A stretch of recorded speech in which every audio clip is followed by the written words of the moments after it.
Triple Nipple Nick, welcome to the video. This one is about the terrain versus germ theory of disease. These are two models.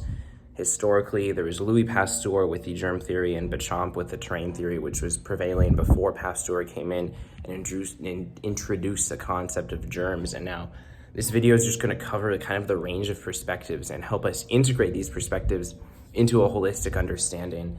And for some people, there are only germs. We really don't need to look at the terrain. We don't need to look at, and what is the terrain theory? It is the health of the organism. The terrain theory is that disease comes from lack of health within the organism. There's something wrong with the body. It's either poisoned, it doesn't have what it needs to function properly. There's a sickness within a body system, and that leads to symptoms. That leads to a disease taking over. Some people go so far as to say that germs aren't even real. Whereas on the other end of the spectrum, we have the germ theory, and some people, generally ideologically, people who are very into the reductionistic germ theory, don't actually deny the effects of terrain theoretically, but in practice, they don't put any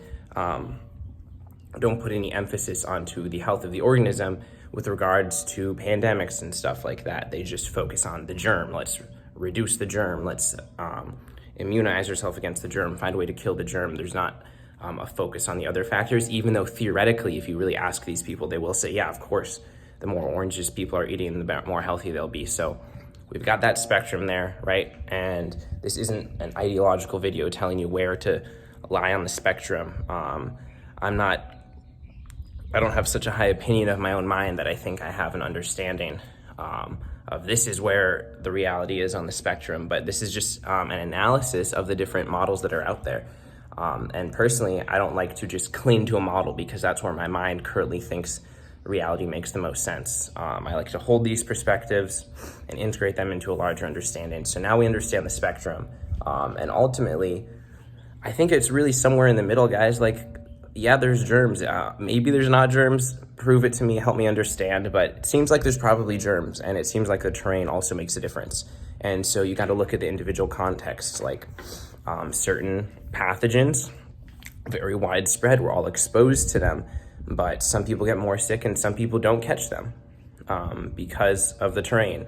So certain situations, doing the Wim Hof method, eating a bunch of oranges and taking your adaptogenic mushrooms is really going to make a difference. And certain pathogens, it's like you're exposed to it. There's really nothing you can do.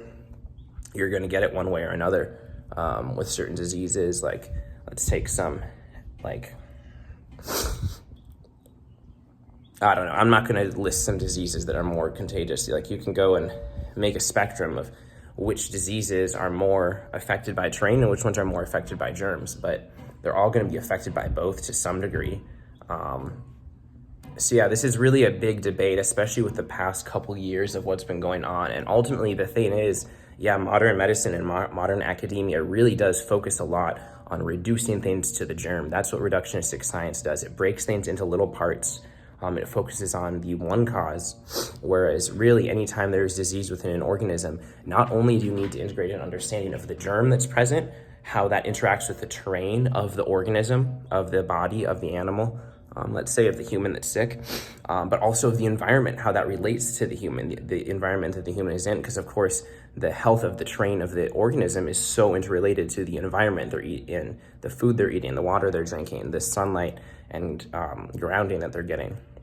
So really, I think we need to be taking more of a holistic perspective. And the reason there's such a dichotomy here between the terrain and the germ theory is because we're reducing things to the one model. And that's why I'm saying I'm not going to be here prescribing one model. I just want to give an overview. So maybe if you're in one of these camps, this will help open your mind. Maybe if you aren't in one of these camps, this will help you understand the ideologies that are out there.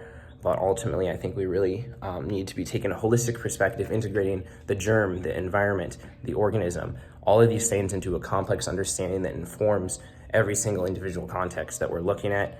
And also just realize these are mental models. Like, ultimately, what is this? What is this germ? Of course a germ's not real. That's an idea in your head. Have you ever actually seen a germ? No, you've seen colors, you've seen shapes. This is a mental human construct. Is it accurate? Sure, yeah, it helps. It reflects reality well. But of course, any model reflects reality well because our mental models create reality along with us. So Is there really a germ? Is there really a terrain? Is there even a human being? No, these are all just mental models. The point isn't to find the true model, it's to holy cow, that bird just dove. Wow, birds dive really fast. But yeah, these are all just mental models. So have all these perspectives, but don't cling to them. You can apply them when it's practical, but you don't need to find some true perspective of how disease works out there. But of course, you can go very in depth on this, and there are some people who think that pretty much any infectious agent can be overcome by a healthy body. And yeah, there's so many different things out there. There's modern diseases that we're not historically adapted to. There's parasites, there's viruses, there's bacteria, there's so many different things. And the human body is so complex. But yeah, that's kind of the overview, germ versus terrain theory of disease. Let me know your thoughts down below. Very controversial topic, but I wanted to try and create a non-ideological, broad, holistic, integral overview of this concept. So let me know down below. If anyone actually watched to this point, that would be crazy. Let me know down below. Curious to hear your thoughts. Triple Nipple Nick, like and subscribe. Peace.